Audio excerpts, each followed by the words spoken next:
moments in life don't need grand events. They need honesty. They need a voice that knows pain but chooses purpose. If you have felt invisible in a room full of people, if you've ever looked in the mirror and wished to change something just to feel accepted, this message is for you.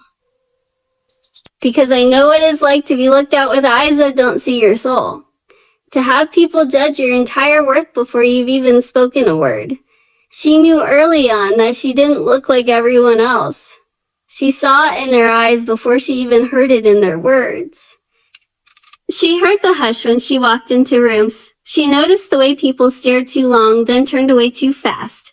The mirrors weren't kind, but what hurt more wasn't a reflection. It was the world's reaction to it. And for a while, she believed them. She believed the whispers that told her she'd never be enough. That beauty had a template and she hadn't made the cut. That her voice wouldn't matter because it came from a face they wouldn't listen to.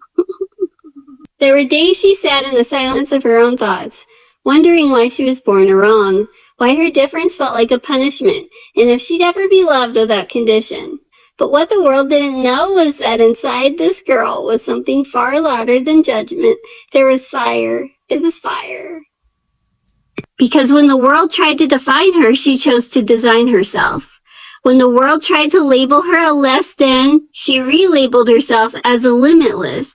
And when life gave her mirrors that distorted her value, she became the kind of woman who smashed mirrors and built windows for others to see their own worth through. Her difference, the very thing that made her cry as a child, would one day become the megaphone that echoed into hearts across the globe. And here's what she learned. Your difference is not a defect. It's a divine detail. It's not the flaw in the design. It is the design. It is the design. So let me tell you now what no one told her soon enough. You do not need to be like them to be valuable. You do not need to shrink your soul to fit into their boxes. The very thing that makes you feel outside is often the thing that makes you extraordinary. And let the world see your scars, not because they make you weak, but because they prove you survived. Don't tuck your story into silence. Someone out there is praying for a sign that they're not alone, and you might be the answer. Let me walk you through the 4 truths she discovered, and now gives to you. 1. What makes you different is what makes you powerful. She used to curse the mirror. But what she didn't know then is that the very thing she hated most about herself would one day become her greatest superpower. That her story would heal others, that her face would open conversations no one else could, that her spirit would inspire people who never saw themselves as enough. You may not see it right now, but your pain, your quirks, your battles, they are forming a signature only you can carry. You weren't born to blend in. You were born to break cycles, to awaken others, to shine light in places most people avoid. When the world sees a weird, the heavens see a wonder. When the world says, and not enough, the heavens say, just right. The power doesn't come from what people say about you. The power comes from what you say back. Look your fears in the face and answer, I am exactly who I was meant to be. 2. Stop apologizing for being unrepeatable. She used to say sorry before she spoke, as if existing came with an apology. She apologized for standing out, for not being able to hide. For speaking up, for being a too much for some people. But she eventually realized the people who wanted her quiet were afraid of her roar. You're not too loud. You are not too bold. You are not a too anything. You are a one of one, a living artwork wrapped in a heartbeat. Stop trying to water yourself down so others can swallow you easier. This world has enough echoes. What it needs is your original frequency, so no more shrinking, no more dimming your light, no more saying sorry for who you are. You were not built to apologize. You were born to announce. 3. The most beautiful souls are built in the broken places. She didn't wake up one day magically strong. She became strong because life left her no other choice. She got tired of waiting for someone to rescue her, tired of hoping the world would change its mind, so she changed hers. And that's the secret. Your strength doesn't come from avoiding pain. It comes from walking through it barefoot if you have to, and still choosing to love, still choosing to laugh, still choosing to laugh, still choosing to rise. Let the cracks show, that's where the light gets in. Let your tears fall. That's where the healing begins. Don't waste time trying to be polished when the world is hungry for real. Your pain isn't pointless. It's preparing you, shaping you, equipping you to walk into rooms not with perfection, but with power. For you were never meant to be a normal. You were meant to be known she never fit into their clothes, their standards, their expectations. That she finally realized fitting in was never the goal. Being known, being real, being true, that was the calling. That was the calling. It's the calling. And when she started living that way, the world didn't ignore her. It listened. You are not here to be a replica. You are here to be a revelation. Someone's waiting for your authenticity. Someone's waiting to see what courage looks like with skin on it. Don't let a normal rob you of necessary. Don't let the fear of judgment stop you from changing lives. There is someone sitting in their silence right now who just needs your voice. So speak, be bold. Stand tall in the very identity they tried to break, because you weren't meant to be pitied. You were meant to ignite. She walks differently now, not because her walk is perfect, but because her purpose is. She speaks not to impress, but to impact. To impact. She laughs not because life was easy, but because her joy became rebellion. She is not a mirror of the world's approval. She is a mirror of heaven's intention. And she'll never apologize again for being exactly who she is. So if you're out there comparing your story to theirs, hiding your light, fearing your flaws, remember this: your difference is the reason you'll change lives. Don't erase it. Don't deny it. Don't dim it. Dim it. Your difference is not a defect. It's a divine detail. It's a fingerprint of heaven on your soul. In this world, this hurting, aching, watching world, it needs the unedited, unfiltered, unstoppable you.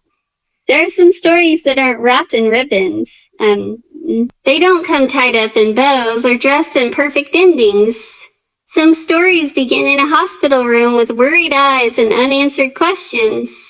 Some begin with labels, with stares, with cruel laughter echoing in hallways that are supposed to be safe. Some begin with silence, the kind that follows news too heavy for words. But within every one of those stories, there lives a spark. And when that spark is protected, nurtured, and believed in, it becomes something breathtaking. Not in spite of the pain, but because of it. Pain doesn't show up without permission, but it doesn't leave without a lesson either. And you may not get to choose the wound, but you always get to choose what it becomes. I know the weight of walking into a room and having eyes drop like daggers on you. I know what it feels like when mirrors seem more like verdicts than reflections. And I know how long one comment, one laugh, one rejection can echo. But I also know what happens when you stop waiting for the world to rewrite your worth and decide instead to hold the pen yourself. Pain can become poison, or it can become pain. You can let it stain you, or let it shape you. When the world said not enough, I built a life that said more than enough, because pain is not the end. It's the invitation. It's the beginning of a new meaning if you choose to find it. Your difference is not an accident. Your story is not an error, and your scars are not shame. They are signatures of survival. People will try to define you by the moment that hurt you, but you get to define yourself by how you rose from it. That is the power no one can take. That is the permission only you can give. You are not broken. You are becoming. I want you to know. I want you to know this truth. Not every hero wears a cape. Some wear compression garments or carry oxygen tanks or walk with a limp or carry trauma so deep that it doesn't show, but still walk forward anyway. You don't have to feel powerful to be powerful. To be powerful. You don't have to look like courage to live courage. And you don't have to pretend the pain never came. You just have to show it didn't win. Because the pain didn't come to bury you. It came to build you. That pain that tried to steal your smile. Use it to teach someone else how to find theirs. That heartbreak that left you on your knees. Use it to lift someone else who's still down. That rejection that made you question your value, use it to prove that nothing anyone can take from you can erase what God already put inside you. You are the keeper of the meaning. And the meaning can become a message. one that others need more than you realize. The world needs people who don't just survive pain, but rise from it with purpose, and that's you. That's your calling. That's your fight. Not your fight, not just to make it through, but to come out of it shining. Not because it was easy, not because you weren't scared, but because you chose to say, oh, this pain will not be wasted. If the world tells you you're too different, be different louder. If they tell you your voice is too soft to speak anyway, if they doubt your worth alive like you never needed their permission to shine in the first place, you may feel like your strength is small, but the tiniest light still breaks the deepest dark. And when you show up with a heart that refuses to be bitter, when you love when it would have been easier to hide, when you dream after being told you shouldn't even try, that is a revolution. That is what changes lives. That is what changes lives. That is what pain, repurpose can do. And please, let me tell you this. Don't wait until the world validates your journey to celebrate your progress. Don't wait until the pain is fully gone to begin growing from it. And healing is not neat. It's not neat. It's not linear. And it's not about pretending the cracks don't exist. It's about realizing the light gets in because of the cracks. You are not behind. You are not broken. You are right on time. You didn't come this far to collapse. You didn't endure that fire to sit in its ashes. You walked through it to come out gold. That pain carved something into you, but you get to choose if it carved fear or carved faith, whether it left a prison or planted a seed. You're more than what hurt you. You are what you built from it. And there is still time to build something beautiful. And beautiful. You may not have chosen what happened to you, but you get to choose who you become because of it. And when you choose to stand, wobbly knees and all, you are giving someone else permission to do the same. You are becoming a mirror for someone who forgot they were worthy. You are becoming the hope that someone else hasn't seen yet. And I promise you, there is someone who will be able to breathe deeper because you didn't give up. Don't waste your energy trying to make sense of what broke you. Use your energy to build what's next. Because there is always a next. There is always a story waiting to be told on the other side of silence. The most powerful people I've ever known weren't loud, weren't perfect, weren't even confident all the time. They were just brave enough to turn pain into purpose. So if you are hurting, I won't tell you to pretend you're not as good. I'll tell you this instead. That pain is not your punishment. It's your platform. That ache is not the end. It's the anointing. That breaking point, it's actually a turning point. You have cried and you've bent and you've questioned why. But now you stand. Not because it stopped hurting, but because you chose to grow anyway. Someone out there is waiting for your story. Not your perfect one. Your real one. The one with the tears and the fight and the comeback. The one where you got knocked down and still kept showing up. The one where you didn't just go through pain, you grew through it. That's the story the world needs. That's the story you are writing. She didn't wake up one day suddenly knowing how to love herself. No, she woke up tired of apologizing for her reflection. Tired of shrinking to make others comfortable, tired of handing her worth to people who never deserved to hold it. She woke up and looked in the mirror, not to critique, but to search for the girl she used to be before the world taught her she had to earn her right to be here. And in that quiet moment, with no applause and no one watching, she whispered something that would change her life. I deserve to love me. I deserve to be here. Self-love isn't a luxury.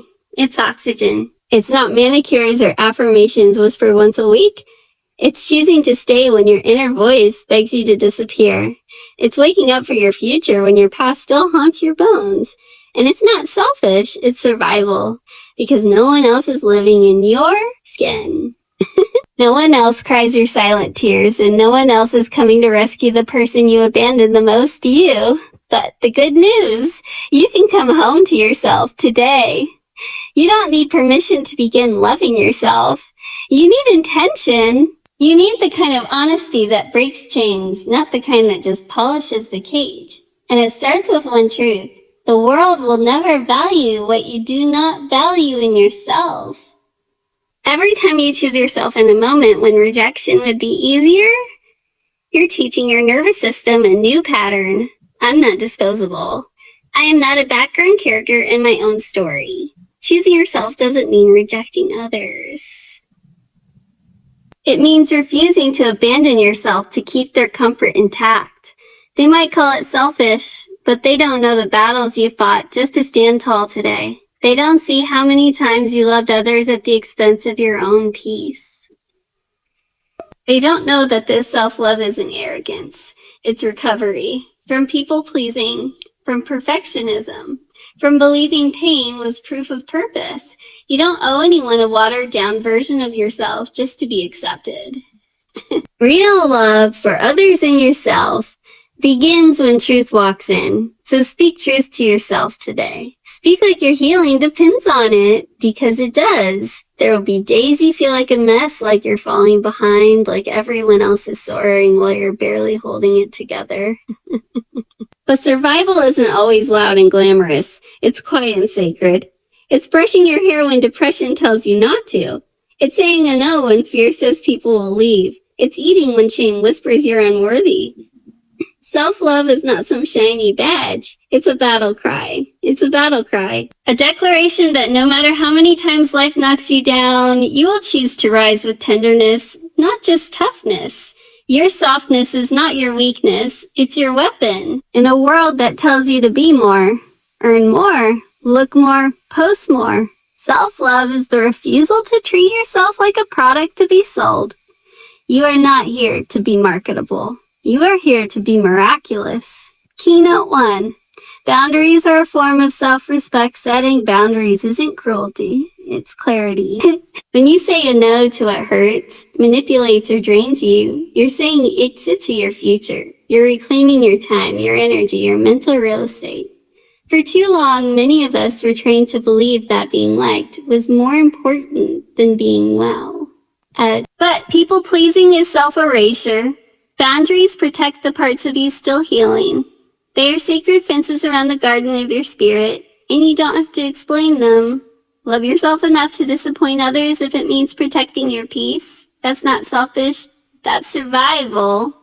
Because when your soul is constantly under siege, your spirit begins to forget it was ever free. Set the boundary, let them misunderstand, and then watch your joy bloom in the space you created for yourself. Keynote 2. Heal the inner dialogue. You cannot become what you cannot become, what you constantly criticize. Self-love begins with changing how you speak to yourself. Would you speak to a child the way you speak to your reflection? Would you shame your best friend the way you shame your own thoughts? Healing doesn't start with a therapist's room. It starts with a decision. I will no longer be my own bully. Start by noticing the lies. I'm not good enough. I'm too much. And no one says? Then ask, who planted those lies in me? What voice are you echoing that was never yours to begin with? The inner critic is often an old wound in disguise. Heal it by replacing criticism with compassion, criticism with compassion. You're doing better than you think. You survived more than you give yourself credit for. And you're still standing, maybe scarred, but sacred. Keynote 3. Celebrate small wins like major victories. Self-love is in the details. It's not just in the big speeches or breakthroughs. It's in the mornings you got out of bed despite feeling numb. It's in the text you didn't send to someone toxic. It's in the walk you took to clear your head. Celebrate these things. They're signs that your soul is waking back up. Every time you honor your healing, even if it looks unimpressive to the world, you're rebuilding your identity. You're reminding yourself, I matter.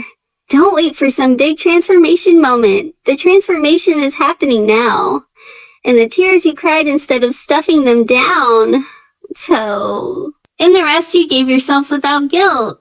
And the joy you let yourself feel without earning it. Applaud yourself not just when you arrive, but for every step you took without applause. Keynote 4. Make peace with your past, but don't pitch a tent there. Your past may have shaped you, but it doesn't own you. Self-love means you stop letting your old wounds narrate your new chapters. Yes, your scars have stories, but they are not sentences. They're reminders of battles won, not battles lost. Don't wait to be healed to begin loving yourself. Love is a healing. Love is what rewrites trauma, not time alone. Self-love invites you to hold space for the past without letting it hold you hostage. The voices that said you weren't enough. Outdated. The moments that tried to break you. Expired. Your healing does not erase what happened. It just rewrites what it means. You are more than the worst thing that ever happened to you. You are a mosaic, shattered and stunning, imperfect and irreplaceable. So no, self-love is not selfish. It's not vanity, it's not narcissism, it's a lifeline, a spiritual decision to say, I will not abandon myself again. You can't pour from an empty soul. You can't uplift others when you're collapsing inside, and you can't chase purpose when you've forgotten your personhood. The world needs you whole. And that wholeness doesn't come from external validation. It comes from inner recognition, from holding your own heart and saying, I've got you. From standing in the mirror, flawed, beautiful, breaking, becoming insane. You're still worthy, especially now.